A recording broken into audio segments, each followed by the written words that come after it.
Great. Wow.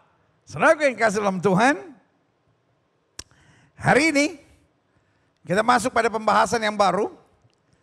Setelah kita selesaikan pembahasan kita tentang 33 tugas gereja di akhir zaman. Hari ini kita masuk tentang 33 hal penting tentang penginjilan. Sebagai telah menatap saya dan berkata, Gilbert kayaknya ini fans sama angka 33 nih. Kenapa ya, itu angka keberuntungannya atau apa ya?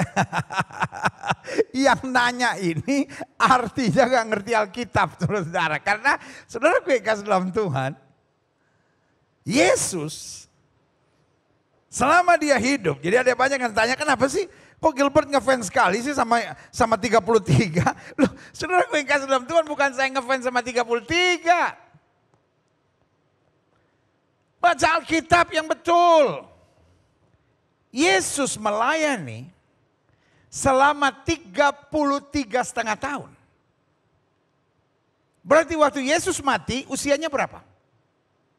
33,5? Enggak dong. Enggak ada orang bilang, selamat ulang tahun ke 33,5 ya. Enggak ada. 34 belum, 33 sudah lewat. Jadi masih disebut 33 tahun. Itu sebabnya buku-buku kita seringkali judulnya 33. Serial khotbah kita judul 33. Supaya saudara ngerti bahwa fokus dalam pelayanan Gereja Bethel Indonesia Global Fellowship Center adalah Yesus. Karena 33 menggambarkan usianya. Usia menggambarkan kepribadian orang itu. Iya kan, kalau kita bilang 12 tahun, oh dia masih anak-anak itu. Iya kan?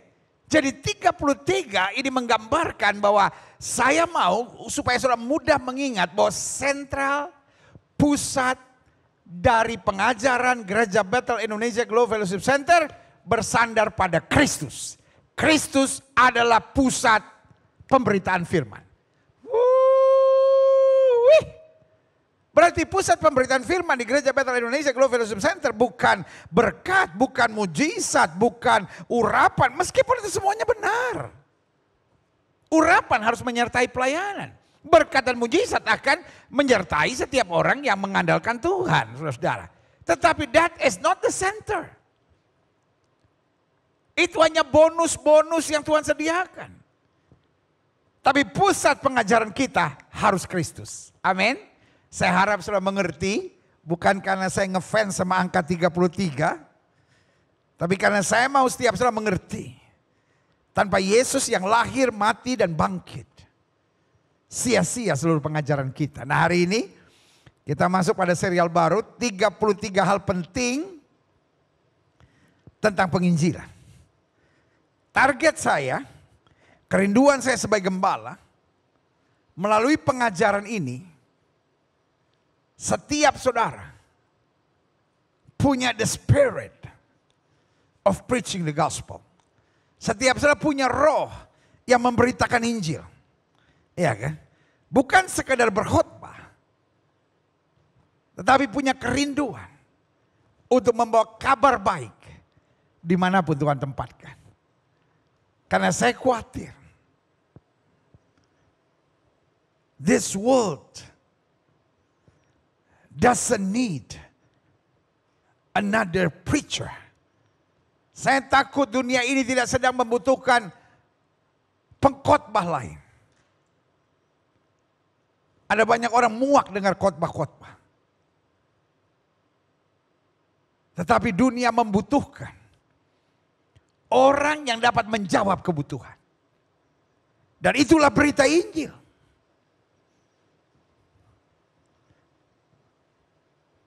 Karena berita Injil nilainya 3. Yang pertama konstruktif. Ya. Dan yang kedua, dia bukan hanya konstruktif.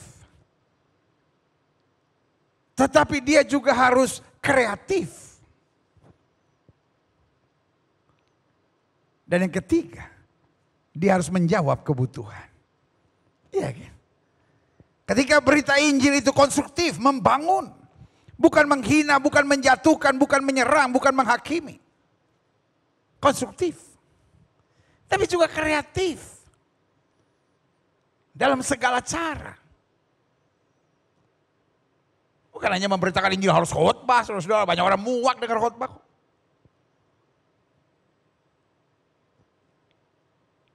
Tapi kuncinya adalah harus menjawab kebutuhan. Wow, haleluya. Nah, hari ini di minggu pertama bulan Desember waktu kita menyiapkan diri juga untuk merayakan Natal. Tema yang akan kita bahas, penginjilan bukanlah sekedar permohonan. Namun adalah kehendak dan perintah Tuhan. Jadi Tuhan tidak memohon-mohon, please, tolonglah, kalau bisa sempet-sempetin dong, kabarkan Injil. No. Perintah. Makanya sering juga disebut sebagai apa? Amanat agung. Perintah agung. Karena nadanya jelas, pergi beritakan Injil kepada setiap makhluk. Itu kalimatnya adalah kalimat perintah, saudara-saudara. Nah, ini yang kita mau belajar. Klik. Matius 28 ayat 17 sampai 20. Ketika melihat dia, ketika melihat Yesus, mereka menyembahnya, tapi beberapa orang ragu-ragu. Konteksnya, ini sama-sama murid. Kalau ditarik garis hari ini sama-sama Kristen. Tapi ada Kristen yang menyembah. Ada Kristen yang bertobat, lahir baru, sungguh-sungguh meninggalkan dosa. Tapi ada yang ragu-ragu. Ada yang main-main. Ada yang setengah-setengah. Hello? Lu di mana? Yang menyembah, ada yang ragu-ragu. Yang beriman, ada yang selalu khawatir.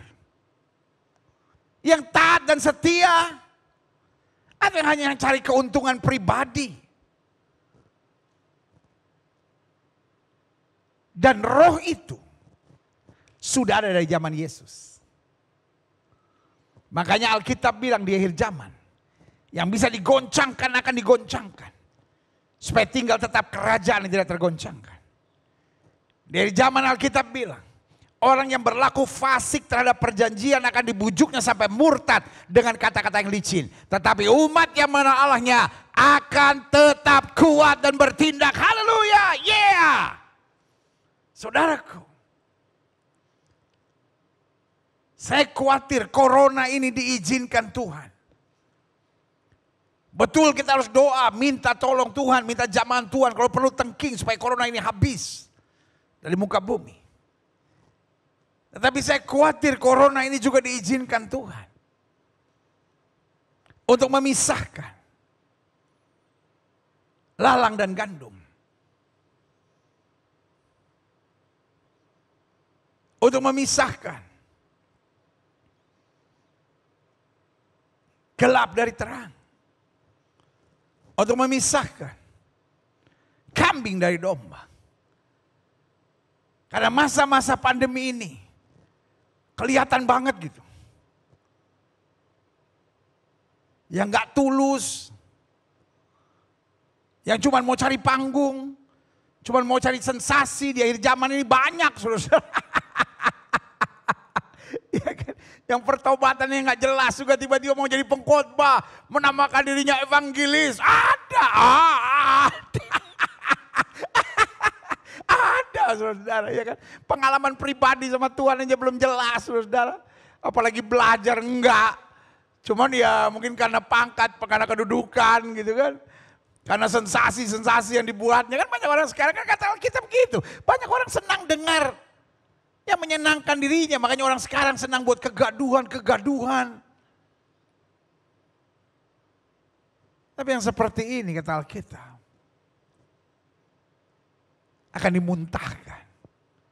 Karena Alkitab bilang yang kayak gini dari buahnya lah akan dikenal. Apa buah yang dihasilkan? Makanya jelas ketika melihat dia, melihat Yesus. Mereka menyembahnya, tapi berapa orang ragu-ragu? Di akhir zaman akan makin terlihat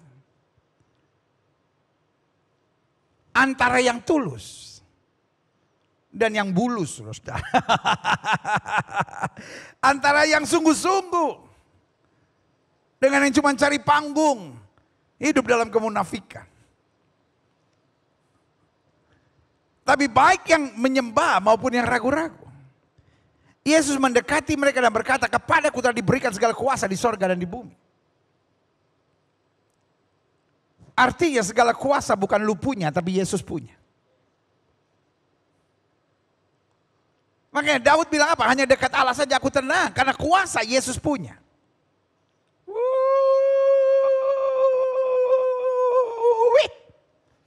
Kalau saudara setuju, tulis di live chat saudara.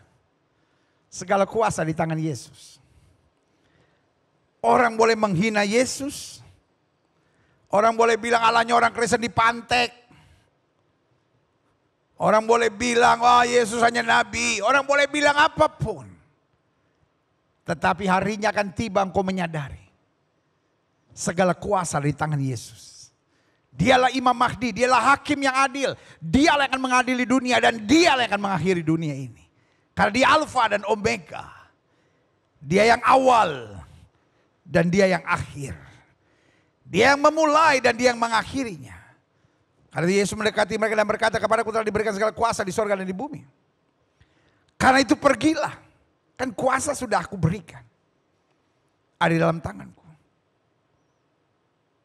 Dan jelas. Di bawah kolong langit ini tidak ada nama lain oleh yang manusia selamat. Kecuali di dalam nama Yesus. Karena itu pergilah. Kalimat karena itu pergilah. Artinya jelas. Kita mengabarkan Injil bukan supaya orang menjadi orang Kristen.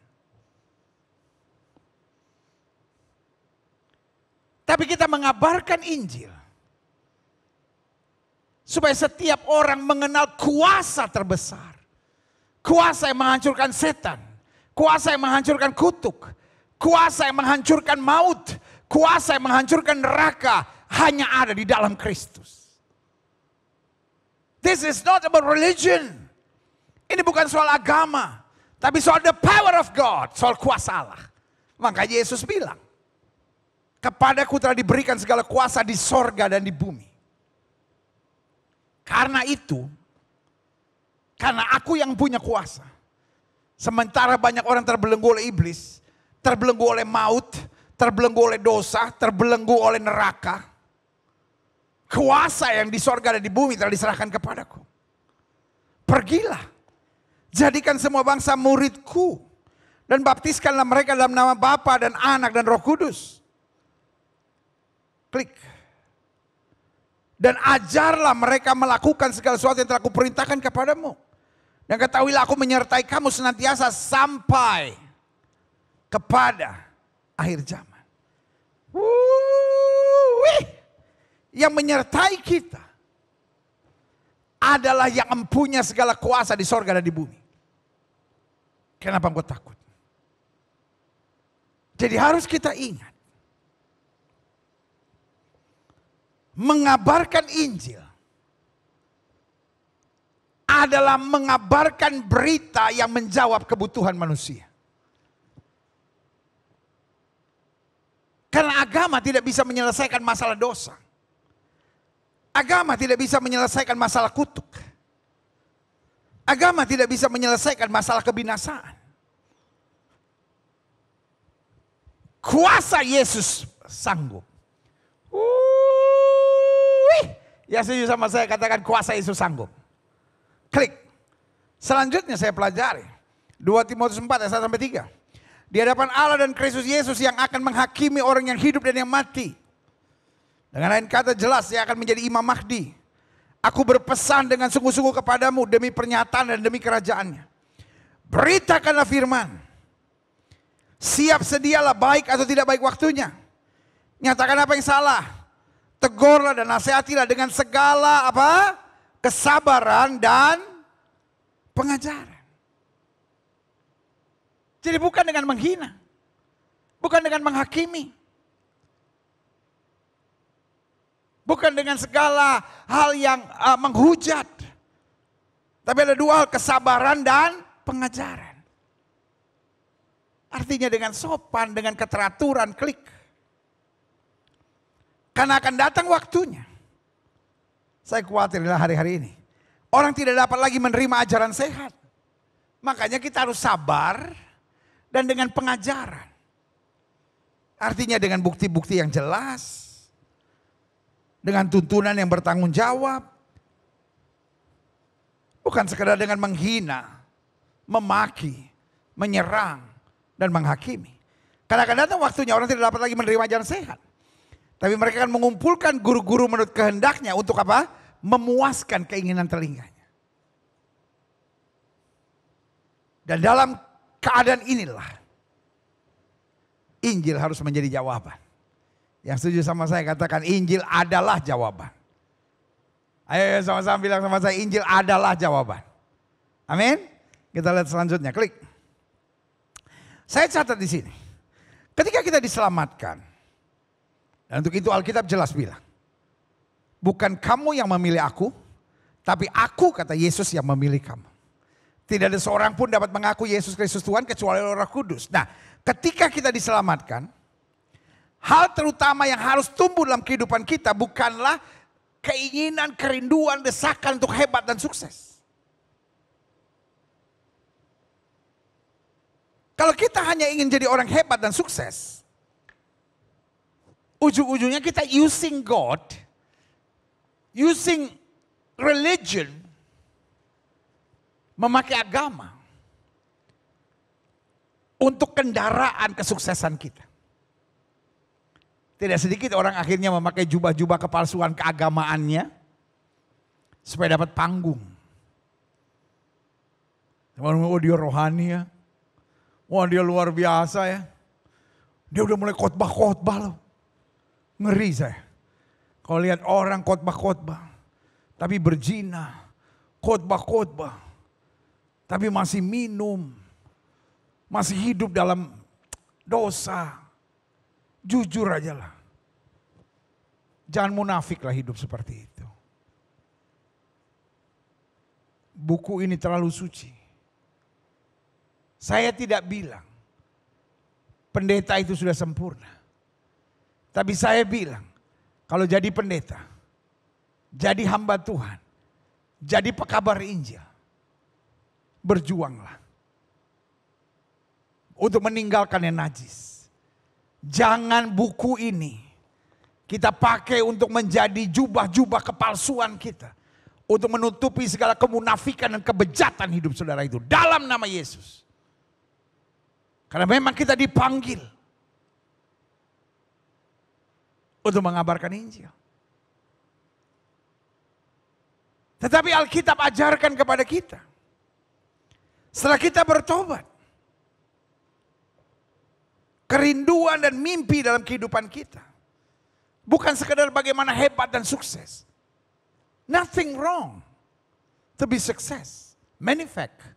Pada kenyataannya. Kalau engkau hidup benar, engkau hidup tulus, Tuhan memberkati engkau sampai engkau jadi sukses. Tapi menjadi hebat, menjadi sukses. Dia haruslah hanya bonus dalam hidup kita. Bukan tujuan hidup. Kalau itu menjadi tujuan hidup, kita akan menghalalkan segala cara. Tujuan hidup kita hanyalah taat dan setia. Amin. Dan waktu kita taat dan setia, makanya Alkitab bilang apa? Kalau kamu tidak milik ke kiri maupun milik ke kanan, hidup kamu akan diberkati, kamu gak akan turun tapi naik, tidak akan menjadi ekor, dipimpin menjadi kepala. Haleluya. Yeeha. Wih. Klik selanjutnya. Nah, saya pelajari di sini.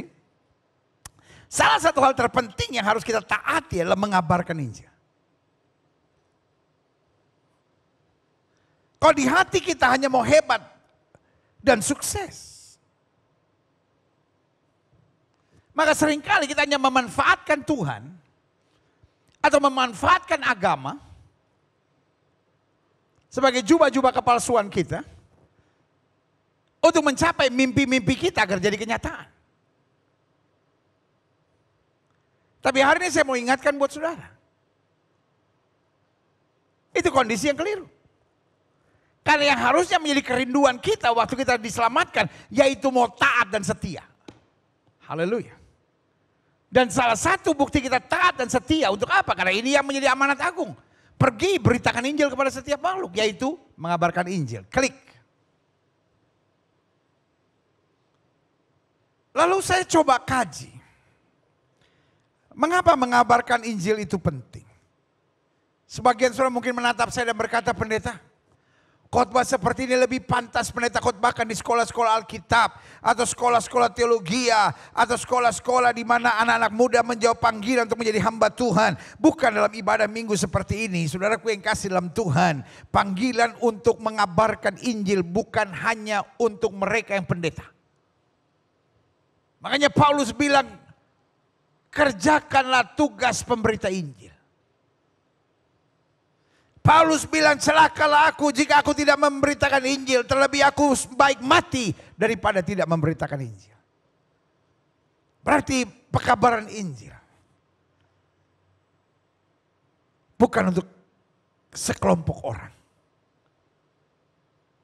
Tapi tugas pekabaran Injil untuk semua kita. Amin. Lalu kalau saya tanya sama saya, mengapa mengabarkan Injil itu penting? Karena Injil adalah berita baik. Dalam bahasa Yunaninya, Injil adalah evangelion. Evangelion artinya berita baik. Jadi kalau orang mengabarkan Injil menghina, orang mengabarkan Injil menjatuhkan, orang mengabarkan Injil memaki, orang mengabarkan Injil menciptakan kegaduhan. Saudaraku yang kasih dalam Tuhan, dia bukan kabarkan Injil. Dia kabarkan berita panas, saudara. Itu namanya infotainment, bukan Injil. Ya tapi kan kita harus menegur kesalahan. Saudaraku yang kasih dalam Tuhan.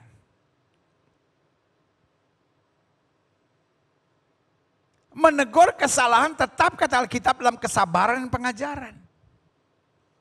Jelas garisnya kok. Iya kan?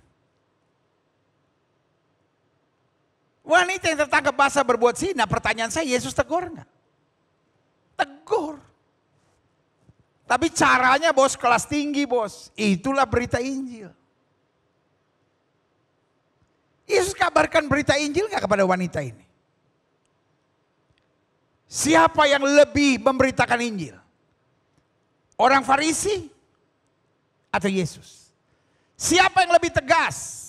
Orang Farisi atau Yesus? Wanita ini jelas berdosa, wanita ini jelas berzina. Apa yang orang Farisi buat? Dia seret. Dia seret. Dia seret. Kalau kita tanya sama orang Farisi, kenapa kau seret? Najis dia, najis dia, najis dia, dia berdosa. Itukah yang bernama ketegasan? Itukah yang bernama keberanian? Itukah yang bernama pekabar Injil sejati? Atau justru berita itu bernama berita kepahitan, kebencian, dan aroganisme? Bos, Yesus caranya berbeda. Dia bilang sama semua yang merasa hebat, merasa jago, merasa berani, merasa sungguh-sungguh. Yesus bilang, kalau ada yang tidak berdosa, lempar wanitanya duluan.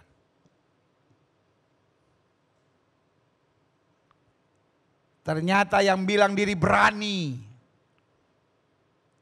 ternyata yang bilang diri sungguh-sungguh, hanyalah sekelompok orang-orang munafik yang senangnya menghakimi orang, bilang semua orang salah, cuma dirinya yang paling benar.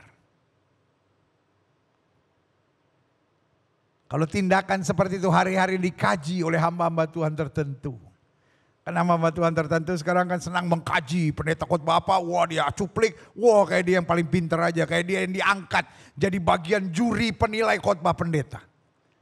Kayak lu udah sempurna aja bos. Kadang-kadang enak juga sih ngeliat gitu-gituan. Khotbah pendeta diangkat, wah diulas, wah ini gak benar, ini gak benar, ini gak benar. Cuma lu aja yang paling benar. Enak kadang-kadang ngeliatnya. Terus yang angkat saudara jadi penguji siapa? Ngaca dulu bos, kayak udah paling bener aja. Seandainya itu diuji oleh penguji-penguji murahan ini. Apa jawab mereka? Yang Yesus ini ya, lemah, terlalu pengecut, terlalu mau disukai oleh semua orang. Oh ini orang-orang Farisi lebih hebat, lebih berani. Langsung menyatakan kesalahan. Langsung membongkar dosa. Langsung memberi hukuman. Langsung memberi tuduhan yang jelas. Wah ini lebih berani daripada Yesus.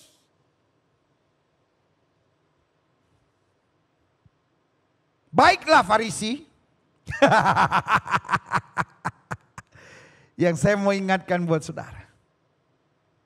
Yesus tidak pernah berubah. Kalau dia mengabarkan Injil dengan cara seperti itu. Saya percaya cara yang sama harus dijaga oleh setiap kita. Bos, Injil adalah berita baik bos. Injil bukan berita panas bos. Injil bukan berita yang membunuh bos. Injil bukan berita yang menghancurkan bos. Tapi Injil adalah berita yang membawa semangat. Yesus kemudian bilang, hai wanita tidak adakah yang menghukum kamu? Dia bilang tidak. Inilah berita Injil itu. Yesus bilang, aku pun tidak menghukum kamu. Pulang dan jangan buat dosa lagi. Sama-sama menegakkan ajaran agama dengan caranya masing-masing. Mana yang Injil? Yang dibawa oleh orang Farisi? Nyeret-nyeret orang, menghukum orang, mempermalukan orang, menghina orang, menjatuhkan kelakuan orang itu. Atau yang Yesus buat? Yang merangkul. Yang memberi semangat. Yang memberi kekuatan. Dan membuat orang sadar bahwa dirinya berharga. Saya mengetuk hati setiap anak-anak Tuhan Yesus dari berbagai denominasi gereja. Dari berbagai aliran-aliran iman Kristen. Mari kita belajar memahami. Injil adalah berita baik. Injil adalah berita yang menjawab kebutuhan. Injil dia harus konstruktif. Dia harus kontekstual. Dia harus kreatif. Dan dia harus menjawab kebutuhan. Karena Injil adalah berita baik. Berita pengampunan. Berita kepastian, berita jalan keluar. Berita bahwa Yesus sanggup menolong dan menyelesaikan yang tidak bisa kita selesaikan. Yang kedua, mengapa mengabarkan Injil itu penting? Karena Injil adalah jawaban. Dunia ini begitu banyak pertanyaan-pertanyaan yang tidak ada jawabannya. Suami saya menyakitkan saya. Apa yang harus saya buat? Jawaban dunia bilang cerai aja. Istri saya telah merendahkan martabat keluarga kami. Secara manusia saya udah gak tahan. Dan secara perhitungan duniawi udah cerai aja. Tapi jawabannya adalah bahwa dia sanggup memulihkan yang sudah rusak. Dia bisa betulkan, haleluya. Itulah Injil. Injil membuat seorang tidak pernah berada di jalan buntu. Injil membuat seorang selalu hidup dalam pengharapan. We got the answer. Saudara yang setuju sama saya, ketik di live chat saudara, katakan saya punya jawaban. Ayo sama-sama catat di situ, saya punya jawaban.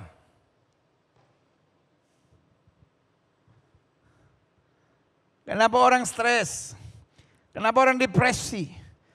Karena merasa nggak punya jawaban. Kenapa orang bercerai? Karena merasa nggak punya jawaban. Kenapa orang lari ke narkoba? Kenapa orang lari ke seks bebas? Kenapa orang akhirnya punya perempuan lain, punya pria lain. Dan akhirnya hidup dengan perzinahan. Karena merasa nggak punya jawaban. Dan jalan-jalan pelarian bodoh yang menyengsarakan itu menghancurkan dan akhirnya merusak di depan saudara. Dianggap sebagai jawaban. Padahal itu jawaban yang dari setan yang akhirnya menyeret saudara ke neraka. Dalam kasih Kristus, saya mengingatkan buat setiap saudara sekalian. Ada Yesus yang dapat menjawab segala kebutuhan kita. Segala pertanyaan kita. Segala kebingungan kita. Segala ketidakpastian. Lipat tanganmu dan bilang, Yesus, aku gak ngerti. Aku gak sanggup. Aku gak kuat. Ambil alih. Dan kau berserah penuh. Tanpa kau sadari. Roh Tuhan mulai bimbing hidup saudara. Apa yang tidak pernah kau pikirkan itu yang dia sediakan. Yang ketiga, mengapa pekabaran Injil penting? Karena Injil adalah berita baik. Sementara dunia ini hanya mengabarkan berita-berita yang menakutkan. Berita-berita yang mencemaskan. Berita-berita yang menyengsarakan. Dan berita-berita yang melemahkan. Injil adalah berita baik. Yang kedua, Injil adalah jawaban. Sementara dunia ini penuh dengan kebingungan, ketidakpastian, berbagai pertanyaan, berbagai tekanan. Injil menjawabnya. Sehingga Alkitab berkata, bersama Yesus aku cakap menanggung segala perkara. Melewati lembah kekelaman aku tidak takut bahaya, gadanya dan tongkatnya menjadi penghiburan buat aku. Yang ketiga, mengapa mengabarkan Injil itu penting? Karena Injil adalah jalan keselamatan. The end of the day, hidup bukan soal kaya, hidup bukan soal sukses, hidup bukan soal maju, hidup bukan soal semua yang saya inginkan terjadi. Tapi di end of the day yang paling penting adalah mengalami keselamatan. Apa artinya kamu dapat seluruh harta dunia ini jika jiwamu binasa?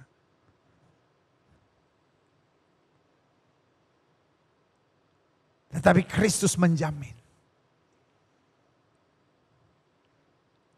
Dan jaminan Injil adalah Yohanes 3 ayat 16. Karena begitu besar kasih Allah akan dunia ini. Sehingga telah mengaruniakan anak yang tunggal. Supaya barang siapa yang percaya kepada tidak binasa. Bukan mudah-mudahan tidak binasa. Tapi tidak binasa. Melainkan beroleh hidup yang kekal. Kawan. Sorry untuk ngomong ini. Agama Kristen tidak bisa menjamin kepastian keselamatan. Akan ada banyak orang yang beragama Kristen. Tapi kemudian dilempar ke neraka. Mungkin saudara menatap saya dan berkata, kenapa begitu? Karena agamanya Kristen. Tetapi tidak hidup di dalam tuntunan Kristus. Karena Alkitab berkata, seberapa banyak yang menerimanya akan disebut anak-anak Allah. Alkitab tidak berkata seberapa banyak yang menjadi Kristen. Kristen adalah agama. Tetapi kekristenan itu sendiri adalah perjumpaan dengan Kristus. Semua agama sama, ajarannya baik. Mengajarkan untuk jujur, bertanggung jawab. Mempersiapkan untuk kita masuk surga. Mendorong kita untuk tidak berbuat dosa. Semua agama baik. Tetapi kekristenan berbeda. Karena kekristenan bukan sekedar agama. Tetapi kekristenan adalah pengalaman perjumpaan dengan Kristus yang mengubahkan hidup kita. Sehingga kita berkata aku hidup, tapi bukan lagi aku yang hidup, Kristus yang hidup dalam aku. Makanya jelas Alkitab berkata walaupun dosamu merah seperti kermizi, akan diputihkan putih seperti salju. Maka Yesus bilang apa? Akulah jalan kebenaran dan hidup. Tidak seorang pun sampai kepada Bapa jika tidak melalui aku. Haleluya. Jadi jelas. Mengapa mengabarkan Injil itu penting? Yang pertama karena Injil adalah berita baik. Yang kedua karena Injil adalah jawaban. Yang ketiga karena Injil adalah jalan keselamatan.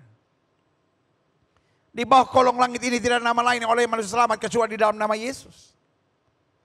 Dunia hanya sibuk mengabarkan agama. Dan selalu saya bilang agama akan menjadi awal dari berbagai kerusuhan dan keributan. Tetapi jalan keselamatan akan mempersatukan kita. Kalau kita sibuk soal agama, maka kita akan jadi orang-orang cupet. Yang senangnya menghina ajaran agama lain. Tetapi kalau kita mencari jalan keselamatan, kita tahu jalan keselamatan itu hanya satu. Makanya selalu saya bilang, nabi boleh banyak, agama boleh banyak, rasul boleh banyak. Juru selamat hanyalah Yesus Kristus Tuhan. Haleluya. Selanjutnya, mengapa mengabarkan Injil itu penting? Karena Injil adalah berita baik, karena Injil adalah jawaban, karena Injil adalah jalan keselamatan, karena Injil adalah the power of God, kekuatan Allah. Injil adalah kekuatan Allah, kata Alkitab. Karena dunia ini ada kekuatan lain, yaitu kekuatan iblis. Saudara mau suka atau tidak suka, but the devil has power. Iblis itu punya kuasa. Makanya berkali-kali misalnya kita gini, saya nggak mau bohong, saya nggak mau bohong, bohong lagi. Berkali-kali kita bilang, saya mau berhenti berzina, saya mau berhenti onani, saya mau berhenti masturbasi, saya mau berhenti merokok. Emang merokok dosa? Bukan soal dosa. Terserahlah, ada yang percaya dosa, ada yang nggak dosa. Buat saya lepas dari dosa tidak dosa. Tapi dibungkus rokoknya aja udah tertulis. Rokok mengakibatkan kematian, mengakibatkan kanker. Kalau pendeta yang mengizinkan jemaatnya merokok, sorry untuk bilang ini adalah pendeta yang jahat, saudara. Terserah, saudara mau bilang saya fanatik lah. Saudara mau bilang Gilbert ajarannya remeh-temeh lah, terserah. Saya sayang sama saudara. Kan dibungkus rokok udah ada tuh gambar-gambar yang menakutkan. Rokok mengakibatkan kanker, sakit jantung, masih nggak mau denger, tambahin kemandulan. Saudara mau tetap merokok nggak apa-apa kan? Terserah. Pokoknya udah diperingatkan. Saya juga gitu, tugas saya sebagai pendeta memperingatkan. Saya nggak akan ke rumah saudara lalu maki-maki saudara, masih merokok ya, diajar soal dia. No. Tugas saya menyampaikan. Why? Because I love you. Terserah saudara marah sama saya dan bilang, Gilbert ajaran cuma khotbah remeh-temeh, soal merokok lah, soal onani lah, soal masturbasi lah, soal selingkuh lah. Biarin. Masing-masing orang punya caranya sendiri, tapi I love you. Saya nggak mau lihat saudara menderita. Saya nggak mau lihat saudara terikat, terbelenggu. Karena saya kasih tahu setan itu punya kuasa. Sebetulnya engkau ingin lepas dari segala perbuatan dosa ini. Tapi kadang-kala nggak bisa, kenapa ada kekuatan. Makanya kita butuh hidup dengan Injil. Kita perlu mengabarkan Injil, because Injil the power of God. The gospel is the power of God. Injil adalah kekuatan Allah. Kekuatan yang menyelamatkan. Kekuatan yang membebaskan. Kekuatan yang melepaskan. Dan kekuatan yang memberi jaminan. Jadi orang yang hidup dalam Injil adalah orang yang hidup dalam kekuatan Allah. Makanya Alkitab bilang, aku cakap menanggung segala perkara dalam Kristus yang memberi kekuatan kepadaku. Makanya Alkitab bilang, roh yang di dalam kita lebih besar dari roh yang dalam dunia ini. The gospel is the power of God. Injil adalah kekuatan Allah. Klik. Selanjutnya, mengabarkan Injil harus kita catat. Bukan hanya dengan berkhotbah. Catat baik-baik ya, catat baik-baik ya. Tuhan gak suruh kita semua jadi pendeta. Tuhan gak suruh kita jadi pengkhotbah. Tapi Tuhan suruh kita mengabarkan Injil. Bu, ibu-ibu rumah tangga, engkau harus mengabarkan Injil. Bukan mengabarkan gosip, Bu. IWAPI, Ikatan Wanita Penyebar Isu. Jangan, Bu. IWAPI, Ikatan Wanita Penyebar Injil. Haleluya. Iya kan? Jangan suka begitu, Bu. Pak, engkau pengacara kah? Engkau pedagang kah? Engkau bisnismen kah? Engkau karyawan swasta kah? Engkau pegawai negeri kah? Engkau polisi, engkau tentara. Tugasmu memberitakan Injil, memberitakan kabar baik. Dimanapun kau ditempatkan Tuhan. Jelas. Karena panggilan mengabarkan Injil bukan hanya dengan berkhotbah. Namun yang paling penting buat saya, Allah melalui kesaksian hidup. What you are, speak so loudly that I cannot hear what you say. Keberadaanmu akan bicara terlalu kuat sampai saya tidak bisa dengar apa yang kau katakan. Meskipun kita nggak ngomong apa-apa, tapi kalau hidup kita luar biasa, orang tahu there is something different about you. Tapi sebaliknya lu ngomong Injil, wah Tuhan begini, orang lihat kelakuan lu, anak saudara. Buat saya, engkau penista agama. Engkau penista agama. Engkau penista agama. Karena penista agama adalah bukan sekedar orang yang menyerang agama lain.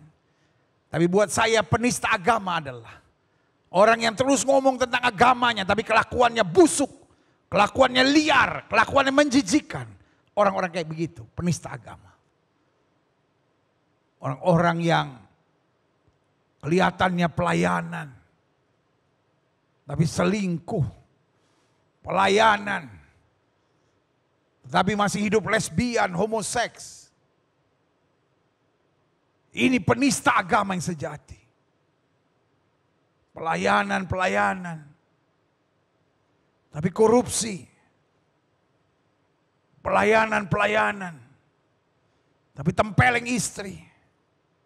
Itu penista agama yang sesungguhnya. Dia kelihatan bawa nama Tuhan. Tapi perbuatannya sangat menjijikan. Sebagai hamba Allah saya hanya mau ingatkan, bertobat. Karena pekabaran Injil bukan hanya sekedar berkhotbah. Tapi terutama melalui kesaksian hidup. Klik. Lihat 2 Korintus 3 ayat 3. Karena telah ternyata bahwa kamu adalah surat Kristus yang ditulis oleh pelayanan kami. Ditulis bukan dengan tinta tapi dengan roh dari Allah yang hidup. Bukan pada roh batu melainkan pada roh daging, yaitu di dalam hati manusia. Kamu adalah surat Kristus yang ditulis oleh pelayanan kami. Bukan dengan kata-kata, bukan dengan khotbah. Jadi Paulus mau ingatkan jemaat Tuhan di Korintus. Kalau kamu bisa diubahkan Tuhan menjadi surat Kristus. Karena kami melayani bukan hanya dengan kata-kata. Tetapi dengan keseharian. Yang memuliakan Kristus, haleluya. Klik. Saya pelajari. Kalau kita bicara tentang mengabarkan Injil.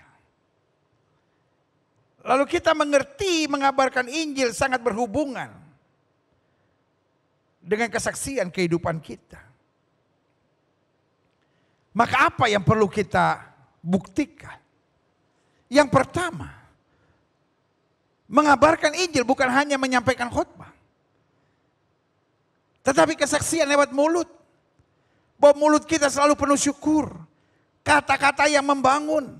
Serta tidak malu bercerita tentang kebaikan Tuhan. Nah, mulut seperti itu yang menjadi kesaksian.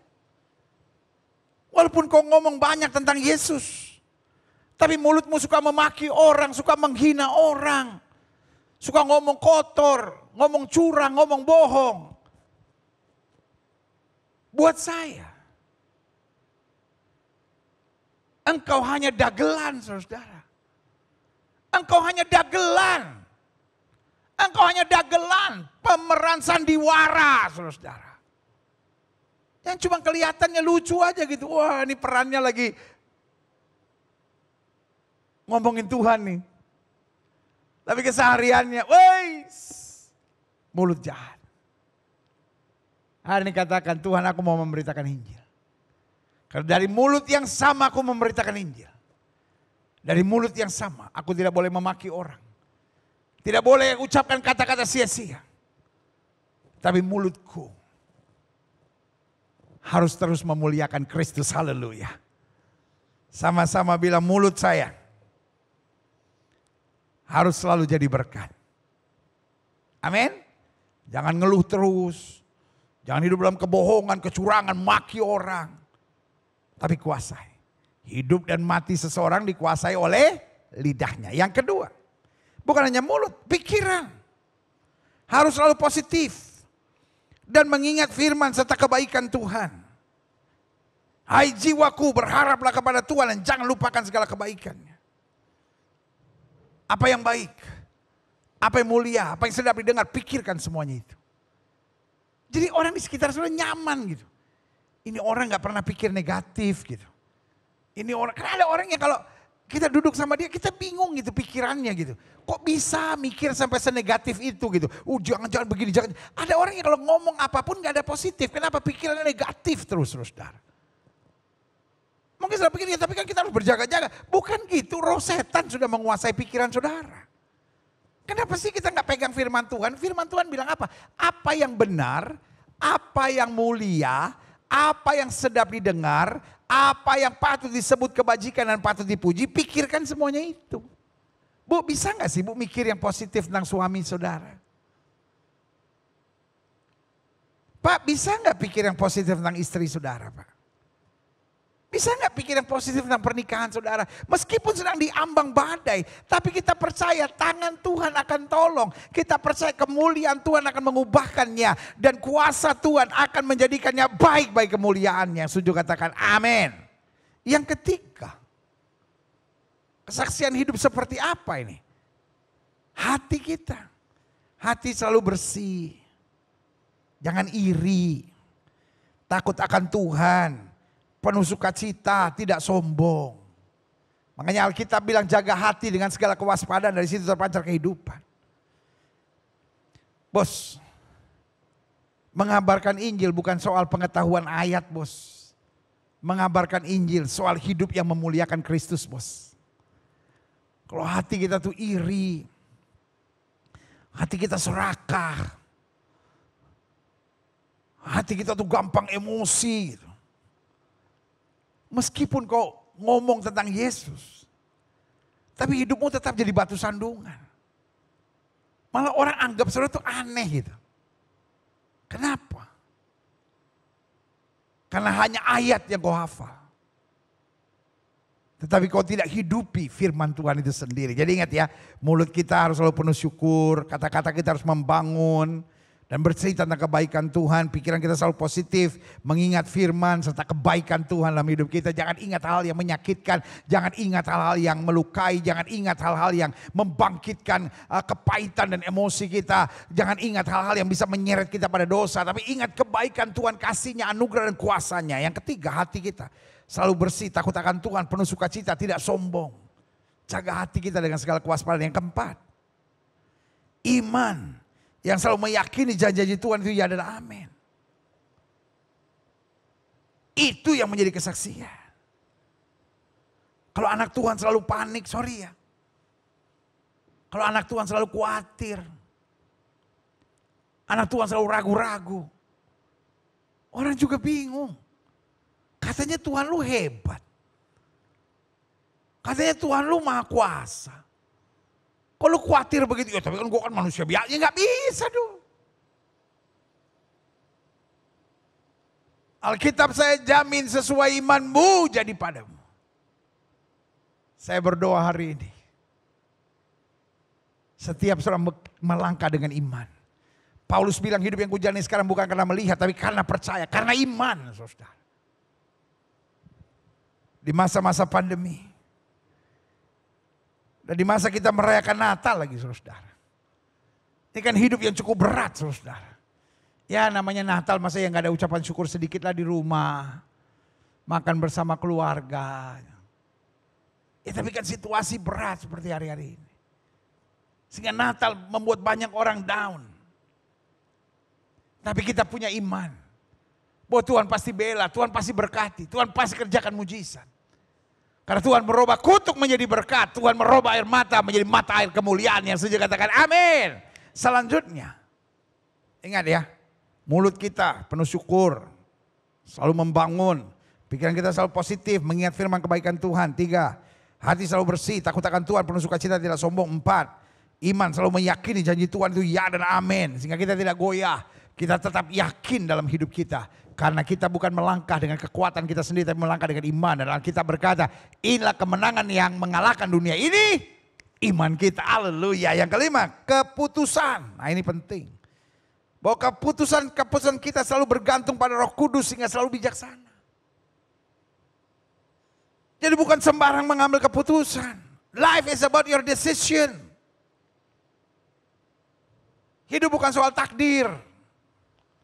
Ternyanyi lagi, takdir memang kejam.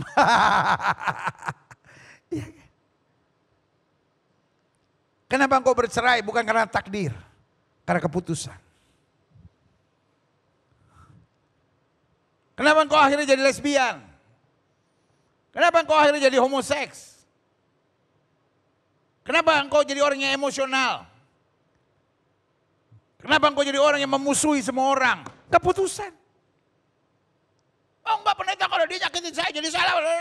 Saudaraku yang kasih dalam Tuhan, orang nyakitin kita kan punya keputusan. Mau mengampuni, mau balas, mau dendam, ya kan itu keputusan kita. Yusuf mengambil keputusan. Manusia boleh mereka-rekakan yang jahat, Allah mereka-rekakan yang untuk kebaikan. What is our decision today? Mau tetap dendam? Mau tetap hidup dalam perzinahan? Mau tetap nyalahin suami, nyalahin istri, nyalahin mertua? Sehingga hidupmu tertekan sendiri, emosi sendiri, kecewa sendiri, atau sebaliknya engkau mau mengampuni. Engkau mau mendoakan. Waktu engkau mulai dipimpin oleh Roh Kudus, menyerahkan segala keputusan Tuhan. Saya ini orangnya suka kasar mulut saya. Saya mau mengambil keputusan sekarang untuk berubah. Tuhan, saya pacaran sama orang yang tidak seiman. Saya mau ambil keputusan hari ini untuk putus. Karena aku tidak akan pernah jatuh cinta dengan orang yang tidak mencintai Yesus saya. Haleluya. Saya udah punya istri. Kau masih dekat-dekat sama perempuan lain. Sekarang hari ini saya mau ambil keputusan. Lepas total dalam nama Yesus. Saya kan udah punya suami. Kalau saya masih ada chatting-chatting sama mantan saya. Hari ini saya ambil keputusan bebas dalam nama Yesus. Saya kan istri, kok saya suka bohongin suami saya. Saya buat banyak hal di belakang dia. Dan saya tahu ini perbuatan yang jahat. Saya mesti berubah dalam nama Yesus. Saudaraku yang kasih dalam Tuhan. Kalau kita punya keputusan yang bijaksana, kita akan melihat banyak berkat istimewa. Saya akan nyakitin dia, saya akan mengkhianati dia, saya akan melukai dia. Sampai hari ini saya belum minta maaf. Kan lebih bagus saya merendahkan diri minta maaf. Masal dia gak mau terima maaf saya itu kan nomor 2. Yang penting saya sudah merendahkan diri dan minta maaf. Apalagi ini menjelang Natal. Mari kita ambil keputusan yang bijaksana. Keputusan yang bijaksana yang pertama adalah mencari Tuhan. Keputusan bijaksana yang kedua adalah mengampuni. Keputusan yang ketiga yang bijaksana adalah berserah. Keputusan yang keempat yang bijaksana adalah membiarkan diri dipimpin oleh Roh Kudus. Dan keputusan bijaksana yang selanjutnya adalah hidup dalam ketaatan dan kesetiaan. Dengan ucapan syukur. Karena rahmatnya sempurna. Haleluya. Klik. Selanjutnya. Jadi ingat ya. Ada 6 hal penting dalam hidup kita yang harus kita jaga. Supaya bukan hanya kita bersaksi lewat mulut dan perkataan kita. Serta khotbah-khotbah kita, tapi lewat keseharian kita. Mulut yang harus penuh syukur. Kata-kata membangun tidak malu bercerita tentang kebaikan Tuhan. Pikiran selalu positif dan mengingat firman serta kebaikan Tuhan. Hati selalu bersih, takut akan Tuhan, penuh sukacita, tidak sombong. Iman selalu meyakini janji Tuhan ya dan amin. Tidak pernah gentar, tidak pernah khawatir, tidak pernah bersungut, tidak pernah mengeluh. 5, keputusan selalu bergantung pada Roh Kudus sehingga selalu bijaksana. Yang ke-6, emosi selalu terkontrol, penuh kesabaran serta hidup dalam kasih. Kadang-kala ada banyak orang gak bisa mengontrol emosinya. Alkitab bilang apa? Alkitab bilang orang bodoh adalah orang yang melampiaskan sakit hatinya. Ada banyak orang yang bilang gini, oh kalau orang baik sama gue bisa lebih baik dari orang itu. Tapi kalau orang itu mau coba-coba sama gue bisa lebih jahat dari setan loh. Lebih jahat dari setan. Genderuwo dong lu. Iya kan, aneh-aneh aja. Tapi yang saya mau ingatkan, itu saya bilang, gejala kebinatangan. Mungkin sudah menatap saya, apa maksudnya gejala kebinatangan? Binatang juga gitu. Contoh anjing. Setiap ketemu anjing sudah kasih tulang. Masa setiap sudah datang dia. Iya kan? Tapi kalau setiap kali ketemu sudah tendang, setiap kali ketemu sudah tendang. Dia sudah datang juga kecium baunya ya dia udah kaing, kaing, kaing gitu ya kan. Dia langsung gonggong, gitu ya kan. Kenapa? Ya karena itu. Budaya kebinatangan itu tadi. Kalau kamu baik sama saya baik sama kamu. Kalau kamu jahat sama saya bisa lebih jahat dari kamu. Hidup Kristen enggak. Kalau kamu baik sama saya berbuat baik sama kamu. Tapi kalau kamu jahat sama saya tetap berbuat baik. Karena yang jahat sudah diangkat dari saya oleh kuasa Tuhan. Haleluya. Saya berdoa. Supaya saudara mulai kontrol emosi saudara. Adik-adik muda, kontrol emosi kalian. Dan kalau saudara cari pasangan teman hidup, belajar buka mata yang betul. Seganteng apapun dia. Kalau dia nggak bisa ngontrol emosi, kayaknya putus dulu deh. Sorry aja. Sorry. Secantik apapun dia. Kalau dia nggak bisa ngontrol emosi, kayaknya putus aja saudara. Karena kalau dilanjutin, selamat menderita saudara. Mungkin saudara menatap saya dan berkata, ya tapi ini suami saya, pendeta istri saya telat. Kalau udah menikah nikmati saudara. Minta kuasa Tuhan menjamah, beri kesabaran untuk sudah menghadapi orang seperti itu. Tapi buat yang adik-adik muda, saya mau beritahu, kalau cari pasangan teman hidup, jangan udah keburu cinta. Sama dia cinta banget pendeta, dia luar biasa banget pendeta. Tapi lihat orangnya. Bisa kontrol emosi enggak? Kalau nggak bisa kontrol emosi, aduh. Rumah tangga saudara bisa jadi ring MMA saudara. Iya kan? Tinggal diliput aja, pilih TV mana yang ada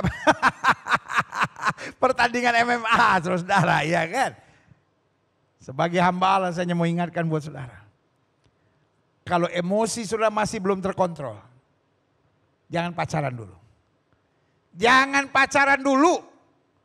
Karena kalau saudara pacaran, saudara bisa menyengsarakan anak orang saudara. Karena orang yang berpacaran, apalagi masuk dalam pernikahan, dia adalah orang yang harus bisa dewasa mengkontrol emosinya. Sehingga dia ngerti apa artinya bersyukur, dia ngerti apa artinya sabar, dia ngerti artinya menguasai diri dan hidup dalam kasih. Karena orang yang tidak bisa menguasai dirinya kata Alkitab, seperti kota yang roboh temboknya. Klik. Karena pekabaran Injil adalah perintah dan kehendak Tuhan. Berarti, saya simpulkan ya. Satu, tugas setiap kita tanpa terkecuali dan tanpa alasan. Paulus bilang apa? Beritakan Injil baik atau tidak baik waktunya. Kalau saudara setuju sama saya, ketik di live chat saudara.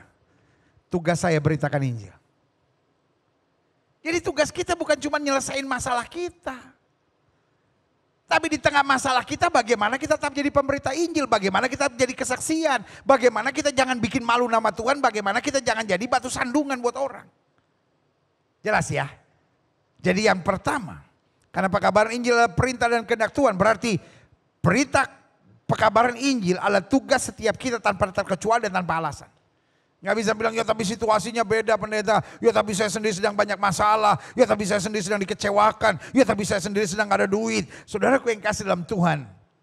Tugas setiap kita. Tanpa terkecuali. Dan tanpa alasan. Yang kedua. Karena pekabaran Injil adalah perintah dan kehendak Tuhan. Berarti Jika kita mengerjakannya dengan ketulusan, pasti ada upah yang tersedia. Paulus bilang, upahku adalah memberitakan Injil tanpa upah. Karena memberitakan Injil tanpa upah, upahnya dari sorga. Betul, dalam bagian lain dikatakan dalam Alkitab, barang siapa memberitakan Injil, dia akan hidup oleh Injil. Dia akan dicukupi oleh Injil. Tetapi Paulus berkata, upahku dalam memberitakan Injil adalah memberitakan Injil tanpa upah.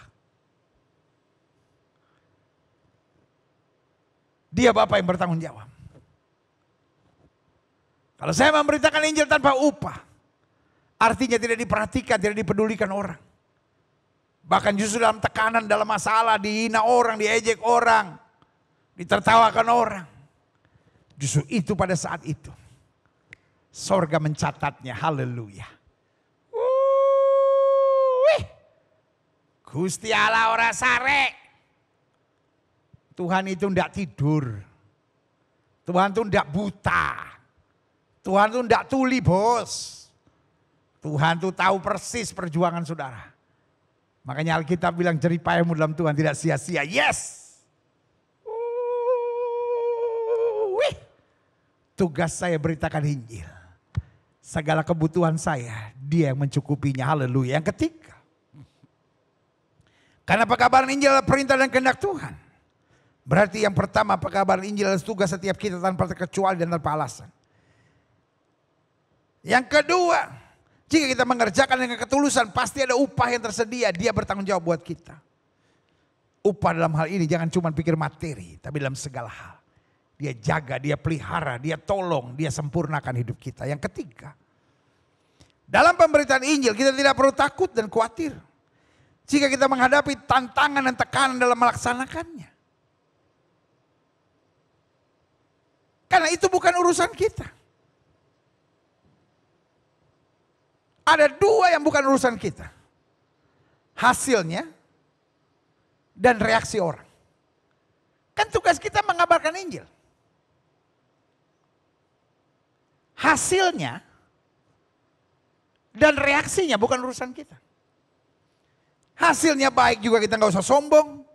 Wah, udah lebih 5.000 orang yang dibaptis karena pelayanan saya. Cie.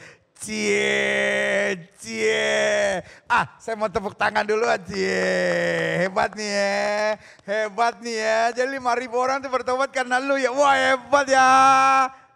Najis, saudara. Itu kesombongan yang paling bodoh, saudara. Berarti saudara nggak mengenal Alkitab dengan betul. Tidak ada seorang pun yang dapat mengaku Yesus Kristus Tuhan kecuali Roh Kudus. Kalau saudara tanya sama saya, Gilbert, sudah berapa orang yang bertobat dalam pelayananmu? Jawaban saya sederhana. Saya nggak tahu. Karena tugas saya hanya memberitakan. Hasil dan reaksinya itu urusan Tuhan. Hasilnya orang itu diselamatkan. Bukan karena saya tuh. Tapi karena Tuhan Yesus.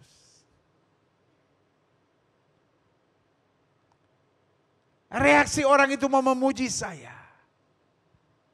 Saya tidak boleh jadi sombong dan takabur. Saya tidak boleh makan puji.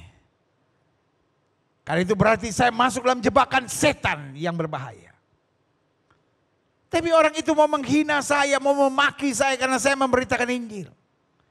Karena menurutnya salah lah, menurutnya ngaco lah, menurutnya rendahan lah, menurutnya remeh-temeh lah, menurutnya nggak alkitabiah lah, nggak teologis lah, silakan. Bukan juga urusan saya. Bos, urusan kita mengabarkan Injil. Yang setuju sama saya katakan urusan saya mengabarkan Injil. Kenapa perlu mengabarkan Injil? Dunia banyak orang stres. Dunia banyak orang tertekan. Dunia banyak orang berjalan dalam gelap. Gak punya jawaban, gak punya kepastian. Gak punya tuntunan. Injil adalah jawaban. Kenapa kita harus memberitakan Injil? Banyak orang sedang menuju neraka. Kita berikan jalan keselamatan. Mereka nggak terima, nggak apa-apa. Karena tugas kita bukan memaksa, tugas kita bukan menghina, tugas kita bukan menjatuhkan, tugas kita memberi jalan, memberitahukan, meneladani, menjadi saksi lewat kehidupan. Dan berlaku firman Tuhan, orang akan melihat perbuatanmu yang baik dan memuliakan Bapa di sorga. Haleluya. Selanjutnya, yang terakhir, saya undang pemain musik maju ke depan. Karena pekabaran Injil adalah perintah dan kehendak Tuhan, berarti kita tidak perlu kecewa jika belum berhasil. Sebaliknya kita tidak perlu menyombongkan diri jika berhasil. Karena hasilnya dan reaksi orangnya bukan urusan kita. Saudara-saudara yang sedang kecewa, saudara yang sedang sakit hati, saudara yang sedang merasa tertolak dalam pelayanan, merasa nggak sanggup, merasa nggak mampu dalam pelayanan. Hari ini saya mau ingatkan buat saudara, itu adalah intimidasi iblis. Iblis mau engkau merasa kok gue cuma gini-gini aja ya. Kok kayaknya nggak pernah ada orang diselamatkan lewat pelayanan saya ya. Bukan urusan kita. Saudara yang sedang kecewa karena merasa kok pelayanan saya nggak berbuah ya. Kok saya nggak pernah memenangkan jiwa ya. Nanti kau akan kaget di sorga. Karena kau sampai di sorga. Tiba-tiba Tuhan menunjukkan kepadamu. Inilah buah-buah pelayananmu. Karena kalau kita setia dalam perkara kecil, Tuhan pasti memberkati kita dalam perkara-perkara yang lebih besar. Yesus sudah buat terlalu banyak buat hidup kita. Yang pertama, jangan tetap hidup dalam dosa. Yang kedua, jangan bikin malu nama Tuhan.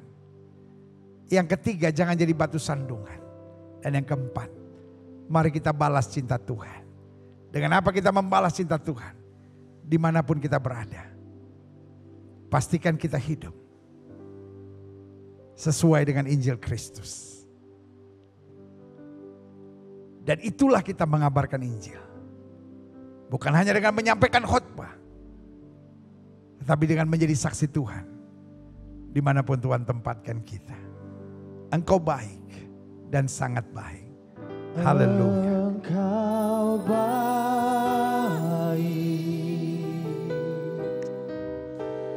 dan sangat baik. Aku senantiasa mau menyenangkan-Mu.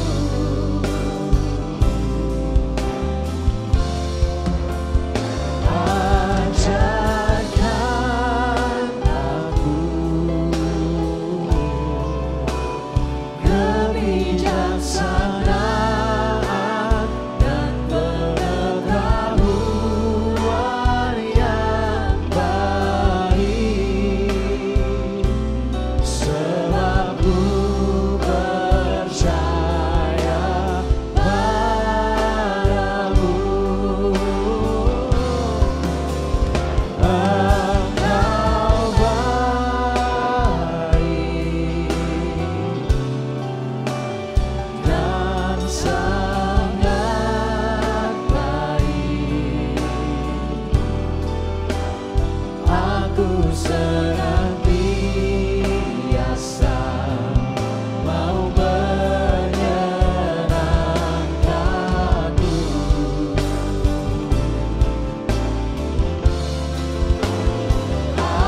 Ajarkan aku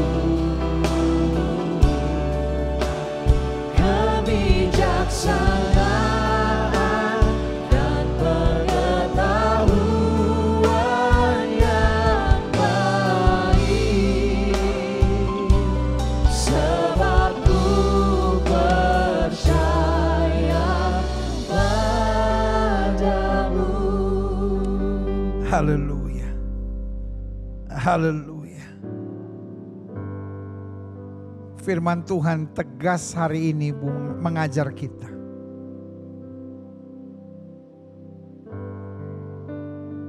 Dia mau memilih kita. Dia mau memakai kita untuk mengabarkan Injil. Cukup berkat Tuhan dalam hidup kita. Betul kita masih menghadapi tantangan, betul kita masih menghadapi pergumulan, tetapi lewat kita Tuhan mau orang lain diselamatkan. Dunia ini sudah tua. Dunia ini sedang berada pada bagian terakhir di akhir zaman. Iblis makin merajalela di mana-mana. Tugas kita mengabarkan Injil, karena Injil adalah kekuatan Allah yang dapat menghancurkan iblis. Injil adalah kepastian jalan keselamatan. Injil adalah jawaban. Injil yang membebaskan, Injil yang melepaskan, dan Injil adalah berita baik. Sehingga orang yang mengalami perjumpaan dengan Kristus adalah orang-orang yang menerima kelegaan, menerima tuntunan, menerima kepastian, dan menerima kekuatan. Jika itu doamu hari ini, taruh tangan kananmu di dada. Mungkin kau bertahun-tahun jadi Kristen, tapi hidupmu tidak berpadanan dengan Injil Kristus. Engkau pun hidup dalam ketakutan, kekhawatiran, seperti kayak belum mengalami Kristus dalam hidupmu. Engkau hanya beragama. Dan engkau seperti orang Farisi yang senangnya menghakimi, menuduh, menyalahkan, mempermalukan, menghina. Tetapi hari ini kita belajar dari cara penginjilan Kristus. Yang justru mengasihi, yang justru memberi harapan, yang justru memberi kepastian, yang justru menaruh perhatian yang penuh. Jika itu doamu, taruh tangan kananmu di dada. Mungkin kau Kristen bertahun-tahun, tapi tidak pernah terbeban untuk mengabarkan Injil, tidak pernah terbeban untuk jadi saksi, jadi berkat. Kita hanya masa bodoh dengan orang lain mau masuk neraka itu urusan dia. Yang penting saya sudah punya kepastian Kristus masuk surga. Ya habis saya gak mau polemik. Ini bukan soal polemik. Kalau orang tidak mau menerima kan bukan urusan kita. Reaksi dan hasil bukan urusan kita. Tugas kita hanya pemberita Injil. Sehingga itu doamu, taruh tangan kananmu di dada. Tuhan, aku gak mau jadi batu sandungan. Aku gak mau bikin malu nama Tuhan.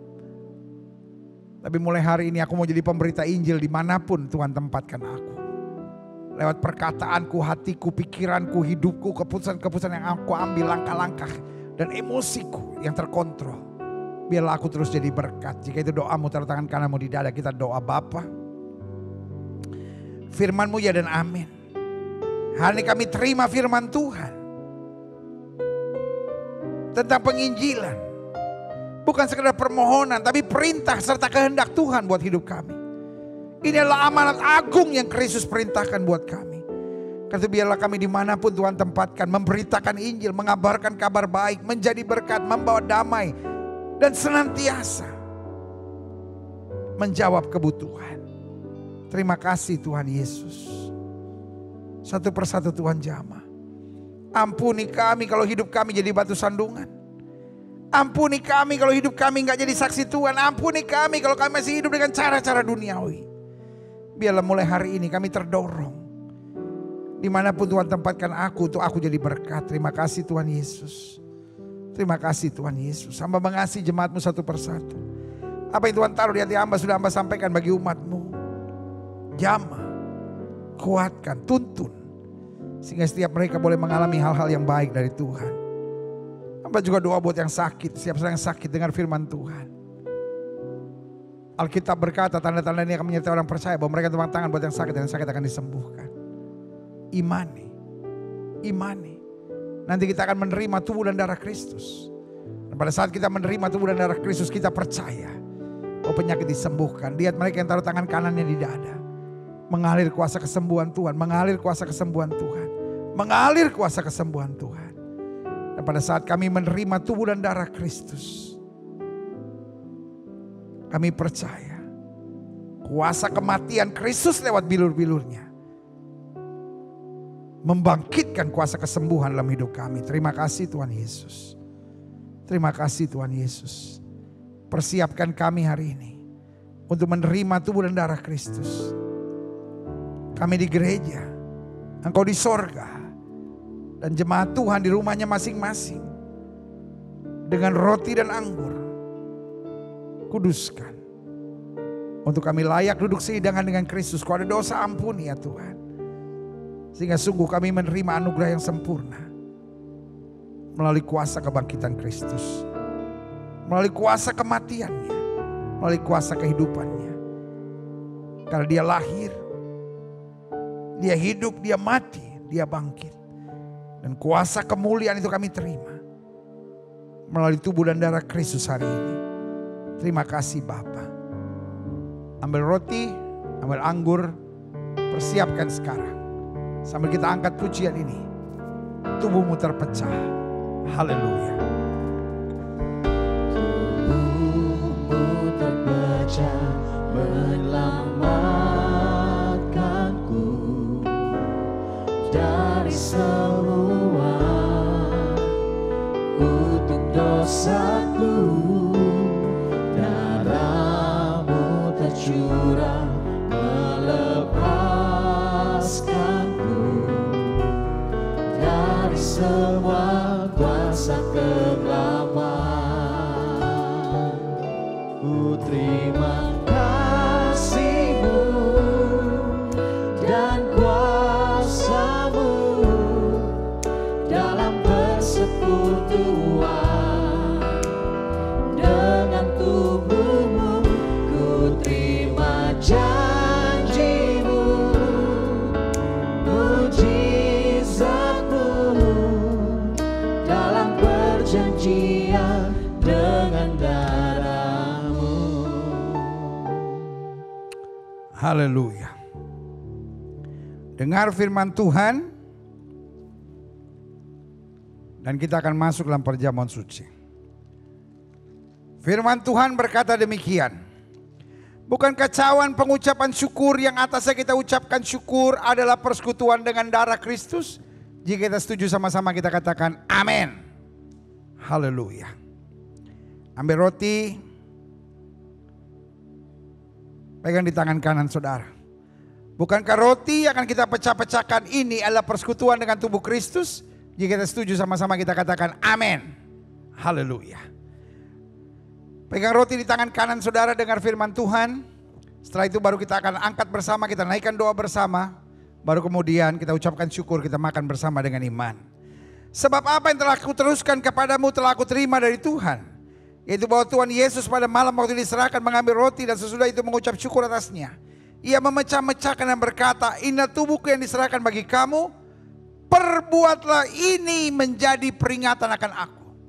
Berarti kalau hari ini kita menerima perjamuan suci di rumah kita masing-masing. Kita memperingati apa yang Yesus sudah kerjakan buat kita. Mati, curahkan darahnya untuk menebus dosa kita. Angkat roti di tangan kanan tinggi lewat kepala, tanda kita mengakui darah, kita mengakui tubuh Kristus lebih dari segala-galanya dalam hidup kita. Ulangi doa saya. Terima kasih Tuhan Yesus buat tubuh yang terpecah, yang telah memberikan kepastian hidup kekal di sorga, yang juga menyempurnakan tubuh, jiwa dan rohku, yang menjadikanku warga kerajaan Allah yang berhak untuk menerima segala janji dan berkat-berkat Allah. Terima kasih Tuhan Yesus, karena melalui tubuh yang terpecah, segala sifat dan karakterku sudah diubahkan. Sehingga hidupku diperbaharui, hatiku diperbaharui, pikiranku diperbaharui, perkataanku diperbaharui, keluargaku diberkati, dan masa depanku dijamin. Terima kasih Tuhan Yesus, karena melalui tubuh yang terpecah, segala penyakitku sudah disembuhkan.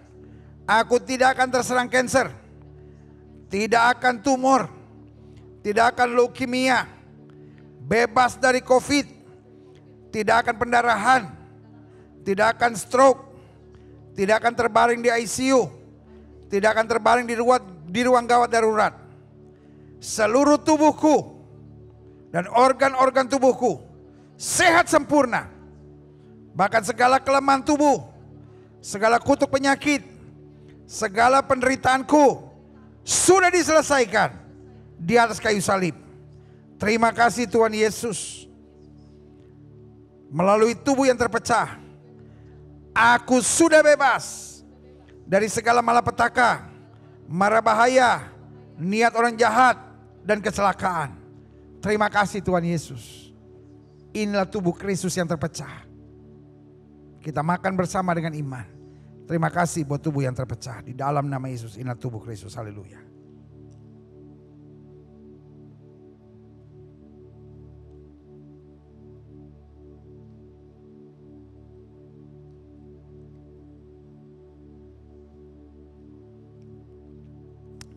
Haleluya. Haleluya. Haleluya. Terima kasih buat tubuh yang terpecah. Engkau dipermalukan supaya kami dapat menerima segala kemuliaan. Engkau dihancurkan supaya kami terus dapat dipulihkan dalam kemuliaan-Mu. Terima kasih. Terima kasih. Terima kasih. Pegang cawan di tangan kanan. Dengar firman Tuhan. Setelah itu baru kita akan minum bersama dengan iman. Demikian juga yang mengambil cawan sesudah makan lalu berkata, cawan ini adalah perjanjian baru yang dimeteraikan darahku. Perbuatlah ini setiap kali kamu meminumnya menjadi peringatan akan aku. Sebab setiap kali kamu makan roti dan minum cawan ini, kamu memberitakan kematian Tuhan sampai datang. Jadi barang siapa dengan cara yang tidak layak makan roti atau minum cawan Tuhan, ia berdosa terhadap tubuh dan darah Tuhan. Angkat cawan di tangan kanan tinggi laut kepala. Karena kita mengakui darah Kristus lebih dari segala dalam hidup kita. Kita naikkan doa ini bersama-sama. Baru setelah itu kita ucapkan syukur, kita minum bersama. Di dalam nama Yesus. Terima kasih Tuhan Yesus. Buat darah yang tertumpah. Karena melalui darah yang tertumpah, dosaku sudah diampuni. Hidupku telah lunas dibayar. Aku bukan milik dunia. Hidupku milik Kristus. Aku tidak lagi berada dalam gelap, melainkan dalam terang yang ajaib bersama Kristus. Terima kasih Tuhan Yesus. Karena melalui darah yang tercurah, segala kuasa kegelapan sudah dihancurkan. Aku tidak bisa dihipnotis. Aku tidak bisa disantet. Aku tidak bisa terserang guna-guna. Hidupku dipagari. Kuasa Tuhan menjaga aku, menjaga keluargaku, menjaga seluruh pekerjaanku, menjaga seluruh gerak hidupku, dan menjamin masa depanku. Terima kasih Tuhan Yesus. Karena melalui darah yang tertumpah, aku sudah bebas dari segala kutuk. Baik kutuk dosa, kutuk maut, kutuk penderitaan, kutuk keturunan, serta segala kutuk yang diucapkan orang tentang aku. Hidupku berkelimpahan, tidak akan kekurangan. Hidupku akan selalu mengalami terobosan untuk meraih janji Tuhan dan berjalan dalam mujizat dan kemenangan setiap hari. Terima kasih Tuhan Yesus. Karena melalui darah yang tertumpah, hidupku sudah dipulihkan. Aku disempurnakan sehingga layak menjadi warga kerajaan sorga. Terima kasih Tuhan Yesus. Inilah darah Kristus yang tertumpah. Kita ucapkan syukur, kita minum bersama dengan iman. Terima kasih buat darah yang tertumpah. Terima kasih Tuhan Yesus, inilah darah Yesus. Haleluya.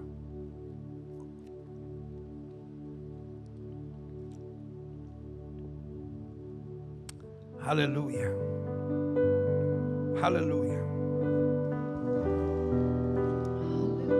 Haleluya. Haleluya. Terima kasih buat pengorbananmu. Terima kasih buat pengorbananmu. Terima kasih buat pengorbananmu. Kami sungguh merasa berharga. Buat kami yang lemah, buat kami yang sering mengecewakan Tuhan, Engkau mau mati buat kami. Khususnya hari ini ketika kami masuk di minggu pertama di bulan terakhir, di tahun yang begitu berat buat kami, tapi kami selalu melihat pembelaan Tuhan, Allah Immanuel menyertai kami. Biarlah sungguh this Christmas will be our best Christmas ever. Biarlah Natal tahun ini menjadi Natal di mana hidup kami sungguh-sungguh diubahkan Tuhan menjadi pekabar-pekabar Injil. Karena kami tahu hidup sementara, tetapi Engkau yang mempunyai segala kuasa di sorga dan di bumi, yang akan menyertai kami sampai kesudahan alam. Terima kasih Bapa. Bangsa negara kami Indonesia selamatkan ya Allah. Umat mayoritas di bangsa ini tuntun sertai bawa pada damai sejahtera dan keselamatan yang sempurna. Bapak Presiden, Wakil Presiden, para menteri, pejabat di pusat dan di daerah, para gubernur, para wali kota, para bupati,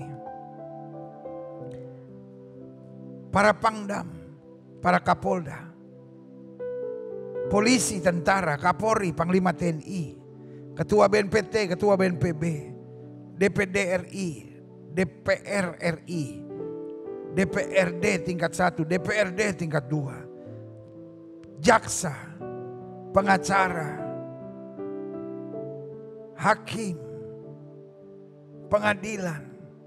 Ya Kristus, tolonglah. Sehingga pemimpin-pemimpin di bangsa kami takut akan Tuhan. Dijauhkan dari roh rakus, roh serakah, roh korupsi. Bahkan juga dijauhkan dari dukun-dukun paranormal, kuasa kegelapan dalam nama Yesus. Roh takut akan Tuhan ada di pemimpin-pemimpin bangsa kami. Sehingga bangsa kami dituntun dalam kehendak Tuhan. Terima kasih Tuhan. Kami imani apapun yang terjadi di bangsa kami, ekonominya baik dalam nama Yesus. Keamanannya baik dalam nama Yesus. Politiknya baik dalam nama Yesus. Damai sejahtera atas bangsa kami. Kegaduhan-kegaduhan yang diciptakan orang-orang kepahitan, barisan sakit hati, orang-orang yang mau mendatangkan kekacauan di bangsa ini, kami tolak, kami patahkan di dalam nama Yesus. Kuasa Tuhan bekerja. Kuasa Tuhan bekerja. Damai sejahtera ada atas Indonesia. Terima kasih Bapa. Di masa-masa pandemi ini Tuhan, kami melihat begitu banyak hal baik yang Tuhan sedang kerjakan. Dan kami imani semakin baik, semakin baik. Dunia bebas COVID. Bisa dalam kuasa-Mu yang sempurna. Para dokter, para suster, para bruder, para tenaga medis, para direksi rumah sakit, Tuhan tolong. Sehingga di masa pandemi ini semua dapat berjalan dengan baik. Tuhan jaga mereka dalam tuntunan hikmat Tuhan. Jauhkan juga bangsa ini dari mafia-mafia COVID, mafia-mafia rumah sakit, mafia-mafia alat-alat kedokteran. Dalam nama Yesus, jamah hidup mereka. Sehingga mereka tidak lagi mencari keuntungan di tengah mayat-mayat yang bergelimpangan. Tapi mereka boleh sadar dan meninggalkan perbuatan-perbuatan keji itu. Gereja-gereja di mana-mana tempat, baik yang sudah on-site maupun yang masih online, Tuhan memberkati sehingga terus menyatakan kemuliaan Tuhan. Gerejamu di tempat ini, Gereja Bethel Indonesia Global Fellowship Center, Tuhan pakai terus untuk menegakkan kerajaan Allah dalam kebenaran dan kasih. Dan akhirnya setiap kami yang menerima firman, tolong kami untuk hidup dalam firman-Mu, tidak miring ke kiri maupun miring ke kanan, maka hidup kami akan diberkati, tidak turun tapi naik, tidak menjadi ekor tapi menjadi kepala. Dan kami adalah orang-orang yang berbahagia. Karena orang-orang yang berbahagia adalah orang yang menerima firman dan mempraktekkan dalam kehidupan sehari-hari. Di dalam nama Yesus kami berdoa, haleluya. Sama-sama kita katakan, amin. Woo, haleluya, yes. Tuhan dahsyat. Kita adalah orang-orang yang berbahagia. Karena orang-orang yang berbahagia adalah orang yang menerima firman dan mempraktekkan dalam hidup sehari-hari. Amin. Dan bukan hanya firman yang sudah kita terima, tetapi perjamuan kudus. Kita duduk sehidangan dalam pesta perjamuan kudus bersama Kristus.